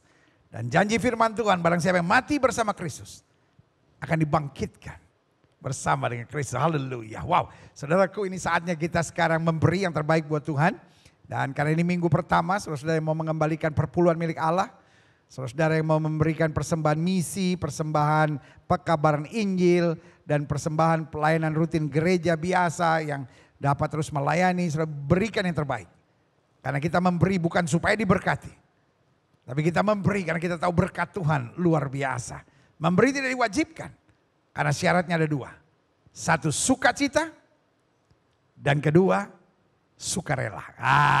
Ya kan? Jadi waktu kita memberi dengan sukacita, sukarela, suka hati, maka saya percaya berkat Tuhan akan luar biasa. Kita berdoa, Bapa, di masa new normal ini, kami tidak lagi melihat kotak-kotak persembahan dan kantong-kantong persembahan. Kami memberi melalui transfer bank. Karena itu Tuhan gerakan buat kami. Berapa yang harus kami beri? Karena kami tidak memberi supaya kami diberkati. Tapi kami memberi karena kami sadar berkat Tuhan selalu luar biasa. Nggak mungkin kami datang ke hadirat Tuhan dengan tangan hampa. Kami mau memberi yang terbaik.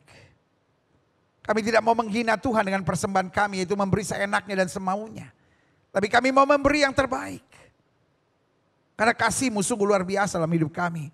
Maka kami percaya waktu kami memberi dengan sungguh-sungguh, Tuhan menjauhkan kami dari belalang pengerip, belalang pindahan, belalang pelompat. Tapi Tuhan perintahkan buat kami berkat-berkat yang istimewa. Kami dijauhkan dari kecopetan, kami dijauhkan dari segala kerugian, hutang-hutang. Tapi ada saja berkat Tuhan dalam hidup kami. Kami dimampukan untuk mengelola berkat Tuhan ini dengan baik. Terima kasih Bapa. Terima kasih. Bahkan bukan hanya kami akan diberkati. Anak cucu kami tidak akan pernah meminta-minta roti, akan perkasa di muka bumi. Juga yang mengelola persembahan ini kami doakan. Sehingga terus diberkati oleh Tuhan. Dan dimampukan dengan bijaksana untuk mengarahkan setiap persembahan ini. Untuk perluasan kerajaan Allah, untuk keselamatan jiwa-jiwa, dan untuk mendukung hamba-hamba Tuhan untuk selalu memberikan yang terbaik. Terima kasih Bapa, kami siap memberi yang terbaik di dalam nama Yesus. Haleluya. Yang siap memberi yang terbaik sama-sama kita katakan amin. Haleluya. Yes, saudaraku, memberi adalah kesempatan yang terindah karena Dia Tuhan dan segala Tuhan, Raja dan segala Raja, mau menerima persembahan kita, mau bergandengan tangan dengan kita untuk melayani. Wow, sebuah kebanggaan tersendiri. Karena itu berikan yang terbaik. Dan setelah sudah memberi jangan keluar dulu dari ibadah ini. Tapi tunggu sebentar karena saya akan selesaikan dengan doa berkat, doa pengutusan, dan doa penutup. Dan bersamaan dengan sudah memberi, sudah bisa mengikuti church update, apa yang akan terjadi minggu ke depan. Dan church dan ministry update, apa yang akan terjadi, apa yang sudah terjadi seminggu kemarin. Tuhan Yesus memberkati dan saya akan kembali. Haleluya.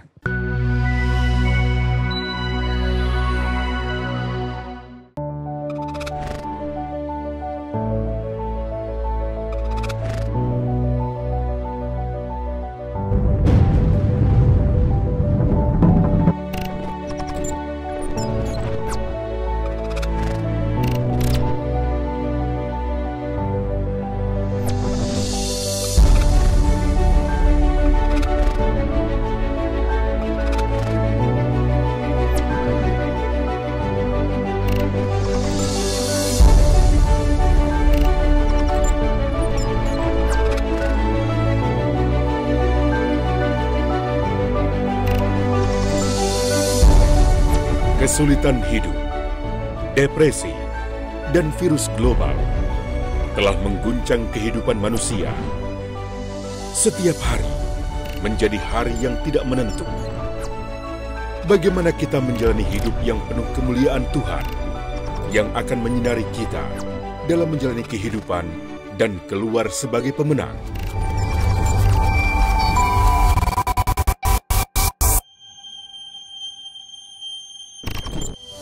Dapatkan dalam buku renungan 1 tahun yang ditulis oleh Pendeta Gilbert Lumoindo. Buku yang akan membantu saudara menjadi tuntunan melewati tahun kemuliaan Tuhan. Buku renungan 1 tahun, harga normal Rp140.000. Untuk pemesanan, hubungi Martin di 0813 9080 6494.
Bagaimana Alkitab dan sejarah dipadu dengan fakta-fakta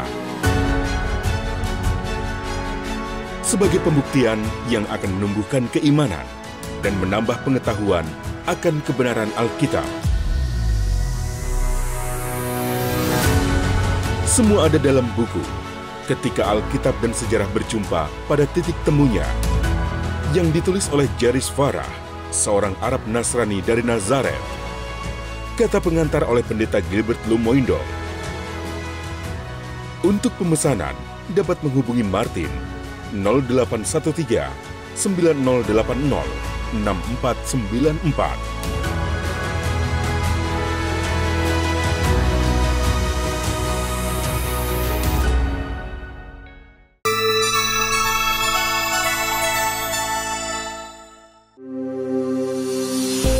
Sungguh kita bersyukur dan bersuka cita buat anugerah Tuhan yang memberikan kesempatan untuk tim Kamu Hebat dapat berbagi kasih dan kepedulian buat saudara-saudara yang membutuhkan pertolongan.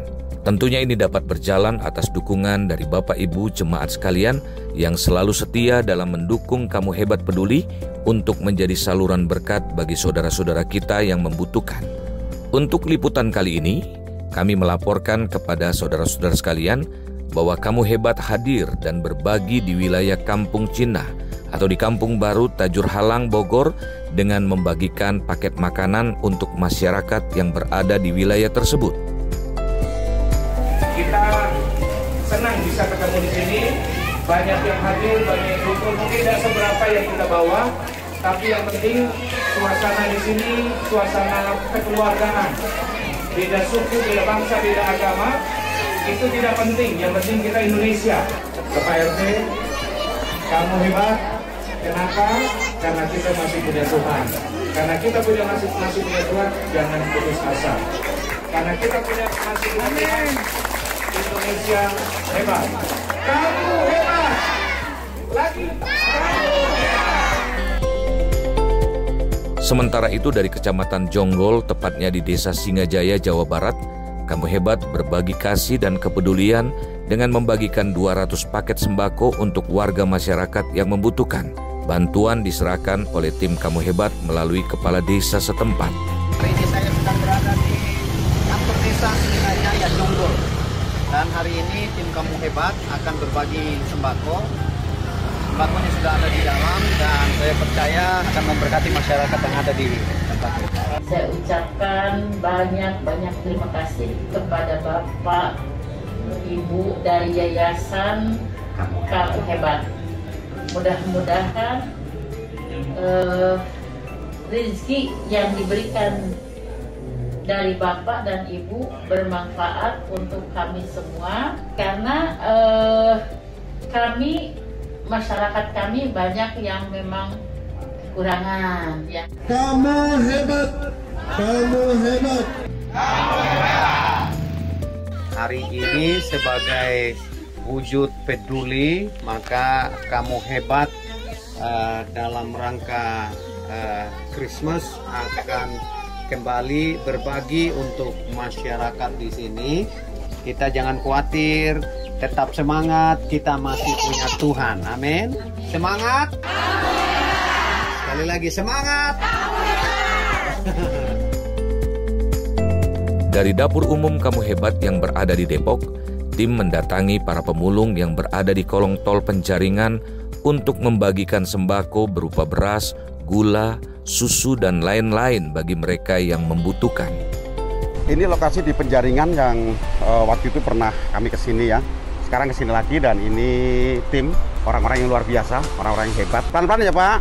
Ini anak-anaknya sudah bantu ya. Jadi Kamu Hebat terus jadi berkat bagi banyak orang. Ya, jadi tetap semangat karena apa? Kamu hebat. Ya, tetap di kolong tol Penjaringan ada sembako, ada makanan, juga ada goodie bag untuk mereka ya. Jadi terima kasih teman-teman yang sudah mendukung pelayanan ini. Luar biasa, Kamu Hebat.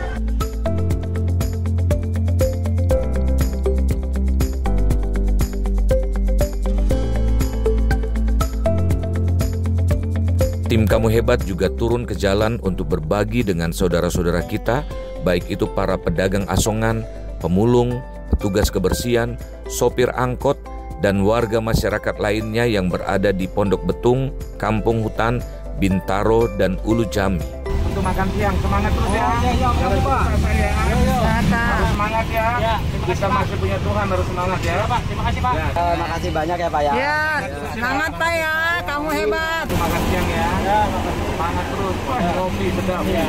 Makan siang, kamu hebat. Nah, itu Bapak ya.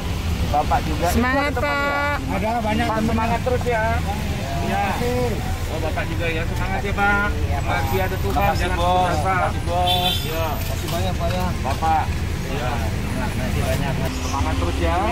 Kamu hebat. Jangan putus asa. Kita masih punya Tuhan ya. Hati-hati ya. Semangat terus. Semangat Pak. Kamu hebat. Berkah.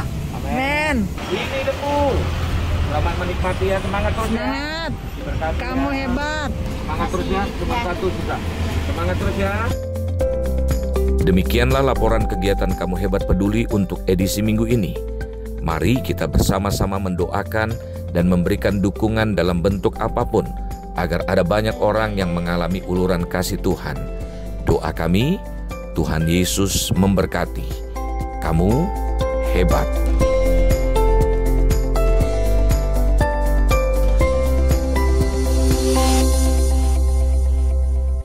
Haleluya, wow, saudara yang kasih dalam Tuhan, Tuhan Yesus dahsyat, Tuhan Yesus luar biasa. Sampai minggu pertama bulan terakhir ini kita terus melayani, saudara. Pokoknya selama kita bisa melayani itu adalah keuntungan tersendiri. Karena saya percaya betul untuk itu kita ada di muka bumi.